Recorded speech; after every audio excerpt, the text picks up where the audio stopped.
Hi friends, welcome back to my channel. అబ్బా! చేపల పులుసు చూస్తే నోరు ఊరిపోతుంది కదా! తింటే చాలా అదిరిపోద్దండి.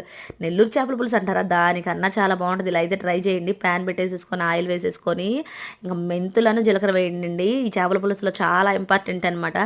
ఇంక పచ్చిమిరకాయలు, ఉల్లిపాయలు, కరివేపాకును, రాళ్ళ ఉప్పు అయితే వేసుకోండి. మర్చిపోకుండా పసుపు వేసేసి, అల్లం వెల్లుల్లి పేస్ట్ వేసేసి, బాగా వేయించేసేసుకొని 2 చిన్న టమాటాలు అయితే వేసుకోండి మర్చిపోకుండా. చాలా అంటే చాలా బావుంటదనమాట. ఇంకా కొంచెం ధనియాల పొడి, కొంచెం కారం వేసేసుకొని మిక్స్ చేసేసుకొని ముందే చింతపండు గుజ్జు అయితే ప్రిపేర్ చేసేసుకొని ఆ చింతపండు గుజ్జును కూడా దీంట్లో వేసేసుకోండి. చాలా చాలా బాగుంటుందండి చేపల పులుసు అయితే మటుకి. అసలు మీరు మొక్క కాదు కదా, పులుసు కూడా వదలరు అనమాట.